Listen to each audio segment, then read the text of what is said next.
Luke 9:11, and that'll be kind of what the message is on today. Emergency call. Emergency call. Luke 9:11. Here pages. It says, "And the people, when they knew it, followed him, and he received them, and spake unto them of the kingdom of God, and healed them that had need of healing." You know, most of my life, looking back on my life, I can say that I have spent most of my life in some kind of 911 service.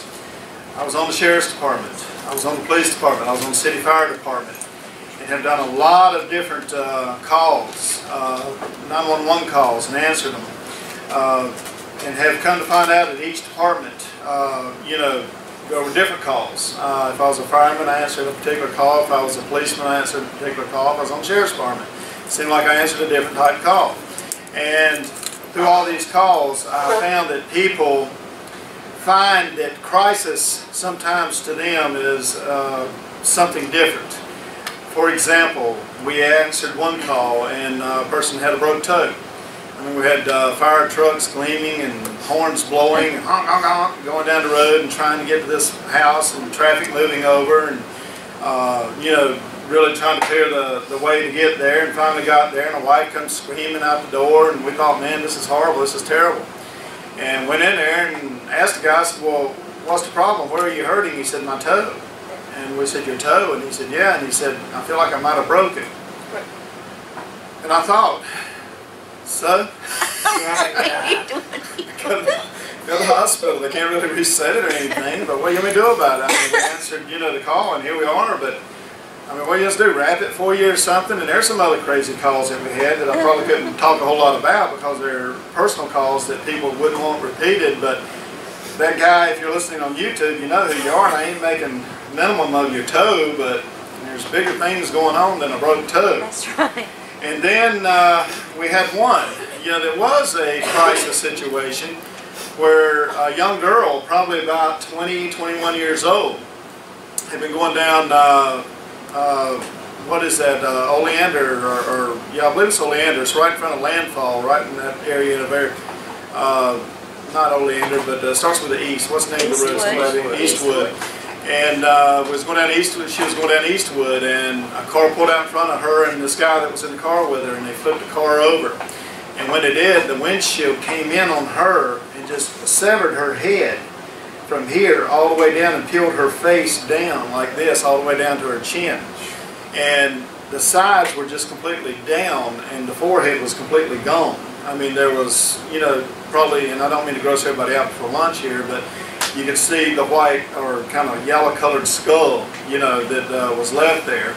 And she was still very coherent, very talkative, you know, wanted to know how bad her face was. And obviously she was a young, pretty girl, and didn't want to be scarred the rest of her life, and kept asking, you know, what does my face look like? What does my face look like? And I thought that to be a very crisis situation. I mean, there's no way they're going to fix this young girl's face without doing something, you know, that's going to cause scars. I mean, they could grab, they could pull, they could do all they wanted to do, but still she's just going to have, you know, horrible scars all over her face because the skin there is so tight. There's really nothing more they could have done other than leave scars, and at best give her scars the rest of her life. But I remember that we had to comfort her because she was going into shock, just screaming about her face, and we had to finally comfort her and tell her, look, you know, we don't really see nothing that bad.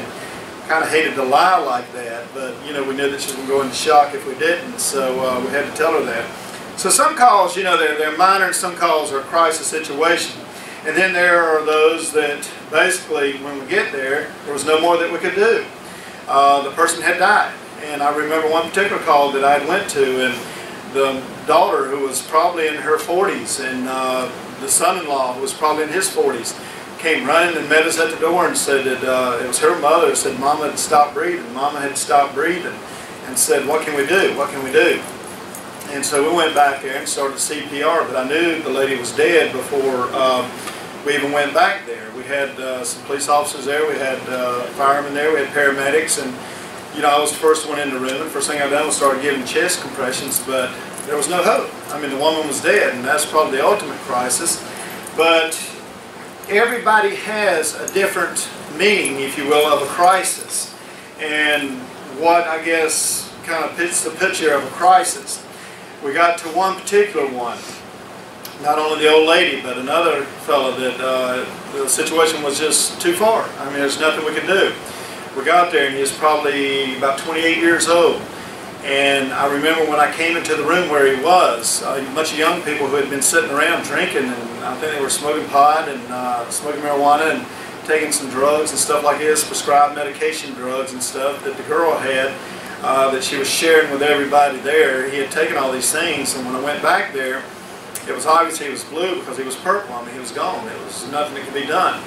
And we really knew that CPR at this point wasn't going to do anything because he had already had mortgage set in and he was kind of stiffening up and all this. I mean, it was beyond that point.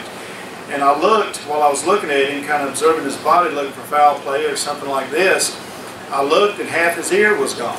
I couldn't figure out why was half his ear gone. And there was, a little bit of blood on his neck and down on his shirt and stuff. And I couldn't figure out why half his ear was gone. I asked the people that lived there. He was a guest that came from somewhere in North Carolina, but it was down here in Wilmington, North Carolina, that this incident happened. And he was a guest that came to their house, and they said, well, we got a dog, and the whole time that I was there, I heard the dog is a big Rottweiler, a large one, probably about 130, 140 pound Rottweiler, that was at the door just trying to tear the door down to get to us. Just horrible, horrible bark, just real deep bass bark.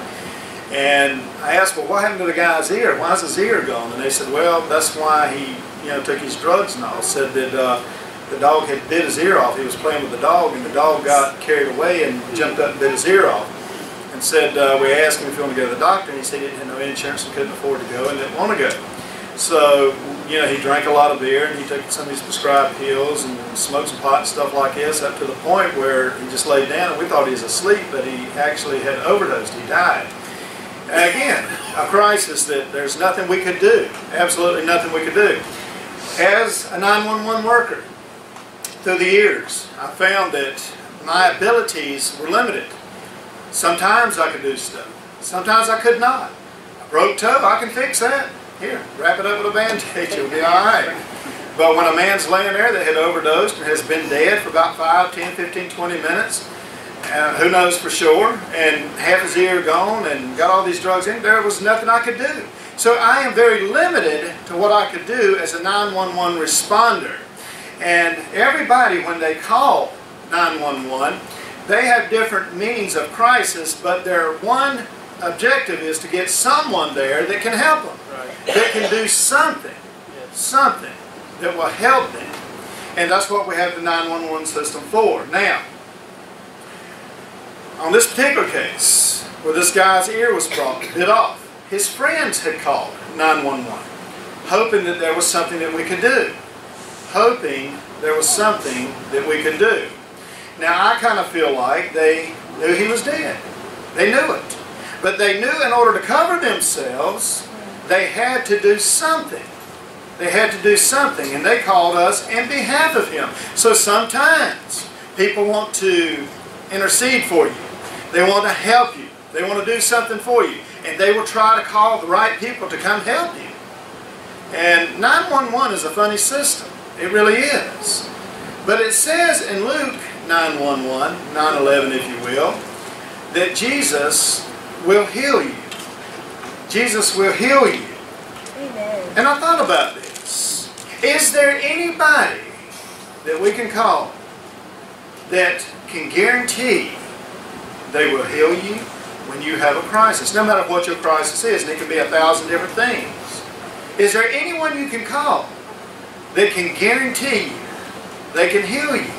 Jesus. On earth? No. No. They can try, and they can have abilities, and they have techniques, and they can have training, and they can have all these things that prepare them to come out and do the best they can do. But folks, there is no guarantee that you have a tomorrow. There is absolutely no guarantee that they can help you. You know, by the time you call 911, say someone's in your house. By the time you call 911 and they respond, by the time we get there, you could be dead. They could have shot you. And you say, Brother Marty, you are painting a gloom, dim picture. And yes, I am. What I'm telling you this morning is truth and reality. And folks, the world needs a dose of truth and reality, of immortality. And the reason we do is because people are dying all around. And I have seen time and time and time again where we've come to places people were already dead. And the only thing that I would wonder when I would get there is wonder where they were with God. Where were they with God? Now the Bible tells us that Jesus can heal us. Amen. Heal us. Sometimes the emergency is more than physical, isn't it? The emergency is more than physical. 911 of Luke stated, when Jesus received them, when He came to them, He healed them. So the first thing is, Jesus has to be called. And Jesus has to receive the call. And once Jesus receives the call, then He can heal you. Now, it didn't say He may heal you. It didn't say that there's a possibility He could heal you. It didn't say, based on His training and His understanding and all that He's been through to prepare Himself for this call, He will do His very best and more than likely He will heal you. Did it? It said, and He healed them. Healed them. But folks, when the people come to Him, Jesus' reputation was won during that day and even still today. His reputation was one of a man who could fix real problems. And I want you to know today that Jesus can fix real problems. You know, I read in the Bible 3 times Jesus was called to a death. To a death. Kind of like the fellow whose ear was bit off, or the elderly lady whose mother died, or the elderly lady that died, the young woman's mother who died. We were called, and there was nothing we could do. But Jesus was called 3 different times to death, and 3 different times He healed them. Amen. Can you imagine someone that you can call that can heal death? That you can depend on that can heal death? Heal death. You know, we went last night and saw a new movie that's come out called Risen. And I'd recommend that movie. And those on YouTube, support it. It's a pretty good movie. And it's about a man named Claudius who is a centurion, a Roman if you will. And he watches the whole episode after the crucifixion of Jesus Christ. And he follows an investigation of trying to make sure that they find the body of Jesus. Because if you cannot produce a body of Jesus, you cannot prove that He did not rise from that grave. Now, if you find the body, you can prove that Jesus didn't rise. We got His body. Here it is. And they done an investigation. Pilate said, go find the body. Make sure we have the body so that we can prove this is not a Messiah, a God, if you will. And he started searching. And finally he started to narrow down some of the disciples. First he found Mary Magdalene. And she told him, so look, do what you want to do. It doesn't matter. If you want to kill me, you can kill me. If you want to hang me, you can hang me. Whatever you want to do, do it. And folks, that's where you are when you come to Jesus Christ. You're healed of all effects that this world can throw upon you. You're healed of them. And then he finally found Bartholomew, who was also Nathaniel. Remember, I preached on him a couple of weeks ago.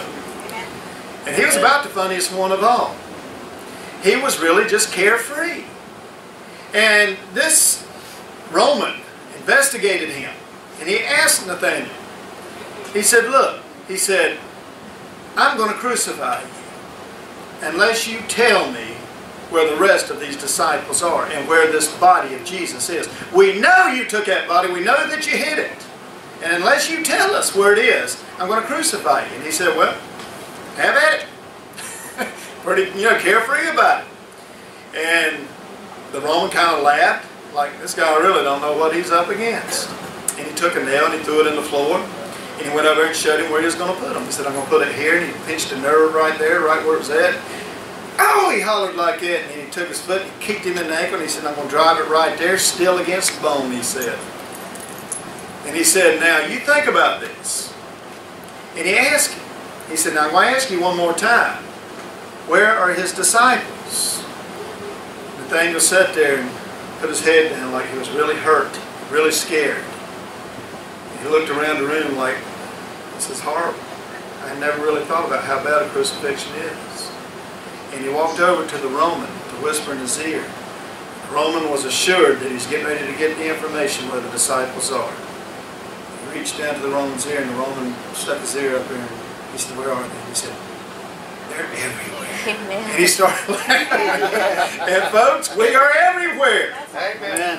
And it's good that we have called 911 on Jesus. Amen. And that He has come to us and that He has healed us. And there is nothing in this world that can penetrate us ever again. Because we know that we know that we know that we have been healed of the problems in this world. No matter what happens to this flesh, we're still healed in Jesus Christ. Amen. Still healed in Jesus Christ. Jesus healed 3 dead people. Who can heal a dead person? When you're gone, your graveyard dead, you're out of here. There is no healing you. Oh, they can put you on a machine and cause that air to go into that lung. And they can do like that every now and again. Yeah, they can do that. But folks, I got news for you. That person's gone. That's right. And for you people that talk about pulling the plug and is it the right thing to do, here's all I got to say. If you want to put food and hydration of some sort into that person, like the liquid food, you know what I'm talking about, that seems to be clinically dead, that's up to you. But to hook them to a respirator and something that will give their brain activity, I don't think you're doing nothing. I think it's up to God when He calls that soul out of that body. And you can produce something in that body to make that body function somewhat for a few hours, or maybe a few days, or maybe a few weeks, but you're not getting nowhere. God decides, you got to let Him decide. But Jesus came and He healed the sick. Once that body was dead, Jesus said, stand up, daughter. Told the boy on the casket that was being carried to the graveyard, said, get up, go back to your mama. Remember? Told Lazarus, Lazarus, come forth. And he did. Leroy, who can heal the sick? I mean the dead. Who can do that? Unless He be the right one to call when you have a 911 emergency. Amen. Now, if I can call Him, and 911 said, well, do you want us to disperse Chris or Jesus? I'm sorry, Chris, I'm going to say Jesus. That's a choice. For those that's listening on YouTube, Jesus, you know who He is. Chris is with the Sheriff's Department. But I'm sorry, if they give me a choice, I'm going to call Jesus. Amen. He can do a little more than Chris. He may not even need a A gun. lot more. Right? I mean, you don't need a gun. All I can say is, whew, fall back. That's right. You ain't got no more trouble. Amen? Amen. You see, Jesus can give back life. Even spiritual life. You can be born again. And if you feel like you're walking around in a zone, you feel like you're dead to this world, you feel like all this oppression, all these things have come upon you, and there's nowhere for you to go, no escape. I've just got to live out these miserable years that I've got to live out, and finally I'll leave this world and I'll go to a better place, I hope. If that's the way you feel, I promise you, Jesus can even heal that. He can give you a new birth and give you joy and understanding to the fact that this world does not matter. Just like in that movie where these disciples was walking around and said, look, have at it, do what you got to do, pal. I mean, you know, this is what you want to do. Give me, give me. It's like Paul said, to live is Christ, to die is gain. Now, this particular Roman, I didn't build a message around a movie. Actually, I built a message 3 days ago, and the movie I saw it just happened to kind of play into it. But this Roman went to see Pilate, and they were sitting in a bath, if you will, and he asked him, he said, what can I give you? He said, you're doing a good job. You're doing everything right. This is Pilate talking to the guard. What can I do for you? He said, would you like women? Would you like some wine? Would you like some good meal? And he said, nothing. He said, nothing. He said, no. He said, maybe just some peace in a day without death. Amen. A day without death. And folks, wouldn't it be good to have a day without spiritual death? Amen. Spiritual death. And to have that peace that you need inside every single day of your life? Wouldn't that be wonderful? And I promise you today, call 911 to Jesus and He will answer that call. An emergency call. I need you, Jesus. I need you. And He will answer. And He will give you that peace. And that life. That day without death. Jesus rose to death. People were born again. Many today wonder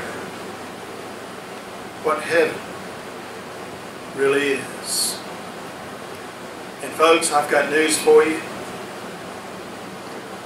Heaven to me is not just a place. It's an emotion that I feel every single day. Knowing that's where my home is. And one day I get to see my home.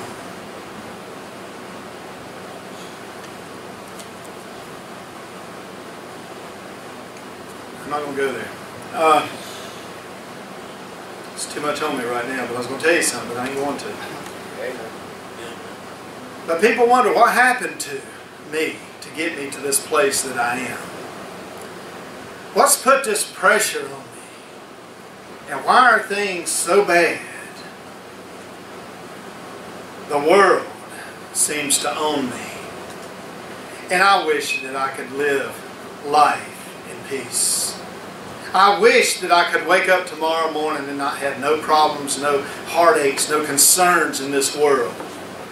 And folks, that is the ultimate for the born-again Christian. If you are not a born-again Christian, I promise you can never experience that. But if you are a born-again Christian, you can train yourself to finally get to that place of time in this world. And that is heaven to me. That is heaven. When I can live my life without any worries, any concerns, any thoughts about anything this world is going to throw at me, to me that is heaven. Because I am no longer a citizen of this world, spiritually speaking. I have made a transition from there to there. But people think the world owns me. And I remember reading in 2 Corinthians 12 that Paul went to a third heaven. And you know the thing that was amazing, Rachel? When Paul came back from the third heaven, and I believe he walked heaven, and I believe he spoke to God. And when he came back, Paul wasn't the same anymore. There was absolutely nothing that could shake Paul. Just like in this movie we saw last night. You can't shake me no more. You can't bother me. We're going to beat you. Okay? We're going to shackle you. We're going to chain you and put you in a dungeon. Okay? We're going to do all these things to harm you. We're going to take everything from you. Okay? What do you do with a person like that? Right. I mean, how do you hurt them? They have already experienced something spiritually that is so gratifying that it makes everything on this earth pale in comparison. Amen. They have risen to a different level. They have come to a different place. And we have to tell the things of this world goodbye. Amen. Even before we leave this world. If we're going to get to that place spiritually that God wants us as Christians. I believe Paul got there. You see, the world could never own Paul again. Maybe an employer, maybe a job, maybe responsibilities, maybe a home. Something owns you besides God. Maybe it's an addiction. Maybe it's a sin in your life. Maybe it's something you just don't want to give it up. Not now, not yet, maybe later. I enjoy it. And it owns you. It possesses you. It has taken you over. It oppresses you, if you will. But Paul came back and realize this world can no longer own me, including anything this world has to throw at me. Anything. He couldn't be tempted hardly anymore. He couldn't be scared anymore. Wouldn't you like to live life like that? Amen. I can almost imagine, now not physically, but inside Paul's heart, inside his soul, in his spirit, because of his soul, Paul was walking around all the time. Woo! Yeah. I said, Brother Marty, that looks stupid. You know why? Because you're jealous. Amen. You know you would like to walk around like that all the time with a smile on your face and something beaming and glowing from within. And I think that Paul had that. And I believe that the disciples after Christ had risen had that. I believe he had that. And folks, we today can have that. Some of us, we're not going to be chosen for great things. For some reason, God has picked who He wanted to do what. And that's okay. But we have a small part somewhere in the master plan of God. But the best thing of all is, you are going to heaven if you are born again. Amen. And God loves you. He died for you. And in heaven, the first will be last and the last will be first. The Bible says that. So you are always going to be on cloud 9 in heaven. You might as well start getting used to it. Amen. Call 911 and ask Jesus, help me spiritually. And He will. He will. He will. Jesus can remove demons and oppression. You know, in Mark 5, the Gadara can't talk. But you know what I'm talking about.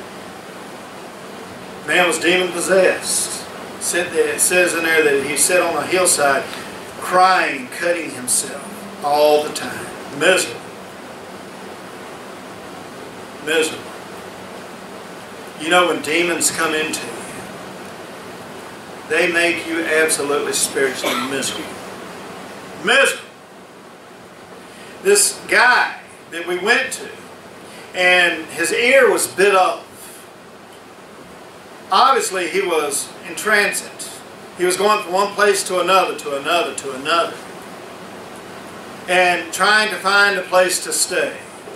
He was a wanderer in the land of... He was just wandering all over the place. In the land of Nod, wandering, doing things that... Just a miserable life.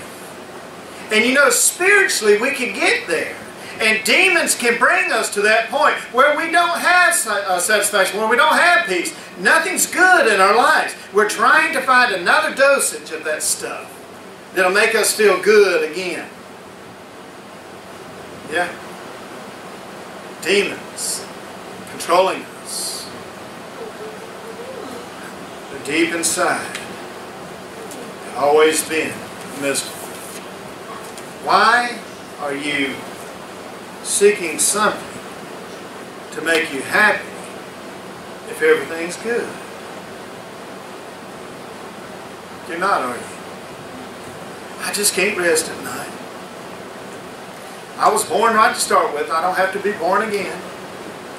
Why would you even say such a stupid thing? Somebody that's really happy, don't go around talking about it. I want to be happy, or I'm happy, I'm happy, Right. I'm happy. Yeah. It just gleams and it glows outside. They're carefree. They act as though they're young. They act as though they're young. Life's good. Well, your house just burnt down. Well, let me get another one. Amen. We're gonna take your credit cards. Okay. Thank you. Yes. Thank you. Yeah. Yeah. You know you got cancer. I'll get to see Jesus pretty quick here, won't I? Even in death, the born again are happy. Amen. Jesus has healed them. He's healed them. Jesus can heal demons, possessed people. Jesus can heal dead people. And you know what's even better than that?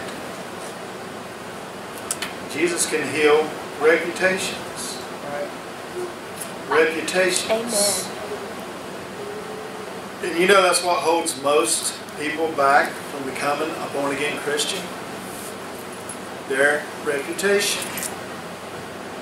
Well, I don't really want to get saved because people's going to look at me and think, what happened to you? I remember when you were. You ain't that way no more. And they won't take it serious. They won't look at me in a serious way. So I might as well just go on and live my life out the way I've always done it. But Jesus can heal reputations. In other words, you can become a born-again Christian and people can and will take you serious because God has control and power even of their attitude towards you. Amen. Brother Marty, that's impossible. No, it's not. No, it's not. In the Bible, John 8, verses 4 to 10, I'm going to read them. Kind of quick, but I'm going to read them. It says, they say unto him, Master, everybody knows this story. Master, this woman was taken in adultery in the very act. Now Moses in the law commanded us that such should be stoned, but what sayest thou? This they said, tempting him, that they might have to accuse him. But Jesus stooped down, and with his finger wrote the ground, as though he heard them not. Now, get the picture. They finally have concocted something they can trap Jesus in. Hey, let's do this, let's do this. Let's go get that old woman over there. You know who we're talking about. Yeah, you know. Well, I mean, I don't really know her. You know, they're lying now. I don't really know her, but I know who you're talking about. Let's go get her and bring her to Jesus and throw her down at his feet. Now, the law says that he's supposed to honor. He's supposed to be a man of peace and love and compassion, forgiveness and mercy and all these things. Well, when we bring Moses' law to him, that'll prove that he's not really a Jew woman. He's not obeying the law. So let's go get her and let's bring her to Jesus. Oh, we got him. We got him. I imagine they give the high five, kind of like timeshare salesmen do right before they get ready to go out there and start getting. Yeah, they all rooted up, they're ready to go. I look like one today, by the way. And they high-five each other, and they walk out there. And they said, all right, go get her. They sent old so-and-so, this old rascal over here that kind of knows where she's going to be and when she's going to be. And that's kind of strange, isn't it? He's knowing right where she's going to be. Right. Anybody guilty here? And so he runs over there and he grabs her right in the act and he pulls her out. I don't know, she might have been partially dressed, I don't know. But he drags her down the street to where Jesus is at the temple. Whew, throws her down there and says, hi! We caught her in the very act. Now here's what they, he said what they said. Moses' law says stone her. What do you say? Now, they're hyped up. The crowd's gathering around.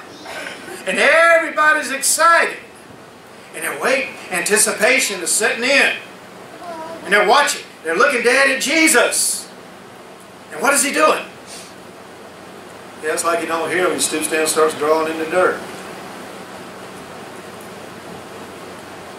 What are you doing? Look, dude, can't you focus just for a minute here? We're trying to talk to you. Can you not focus on us just for a second? Hey, after all, we're the muckety-muck of the religion around here. We're the unshine, we're the big wigs. And I imagine one of them even said, look, he won't even listen to us. Look at him down there drawing in the dirt. They didn't know what he was doing, did they? Had no idea. But he had a plan. He had a plan. Jesus, get up. At least give us some attention. At least listen to us. It says, this said they, tempting him that they might have to accuse him. They had a plan to get him. Jesus stooped down with his finger and wrote the ground as though he heard them not. So when they continued asking him, in other words, they're getting a little frustrated, he lifted up himself and said unto them, he that is without sin among you, let him cast the first stone at her. And again, he stooped down and wrote on the ground. Why did Jesus do this? Because the first time they wasn't paying attention to what he was drawing in the dirt. All they were concentrated on is how excited and angry they were at him for not listening to them. Their tempers were furious. Now he got their attention. Now he goes back down to the ground to reconfirm what he was writing. Pretty sly, isn't he? It's pretty sly. Does it say cunning, if you will, as a serpent, harmless as a dove? Yeah, that's what he was doing. Again, he stooped down and wrote on the ground, and they which heard it.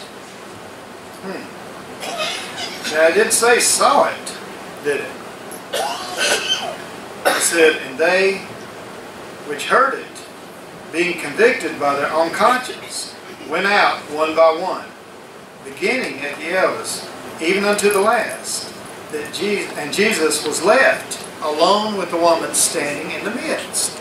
Now let me ask y'all a question. Rachel, if I start drawing pictures, can you hear it?